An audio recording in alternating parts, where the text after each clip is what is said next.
وقف کی ملکیت اللہ تعالیٰ کی ملکیت ہے۔ وقف جائیدادوں کے تحفظ اور ترقی کی جانب حکومت کرناٹک نے خاص توجہ دی ہے۔ محکمہ اقلیتی بہبود کے تحت ریاستی وقف بورڈ نے وقف جائیدادوں کی تعمیر، ترقی اور تحفظ کے لیے کئی اہم قدم اٹھائے ہیں۔ حکومت ہر سال وقف گرانٹ میں اضافہ کر رہی ہے۔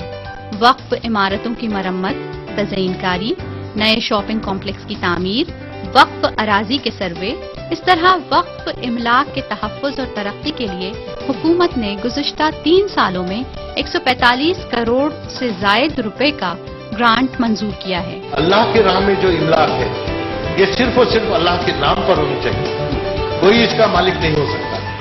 اس وجہ سے جگہ کی محفوظگی اور اسے اور طاقت دینے کے لیے وی آر اوپن۔ وقف جائیدادوں کی مکمل حفاظت اور مکمل ترقی، یہی ہے ہماری سوچ، یہی ہے ہماری کوشش۔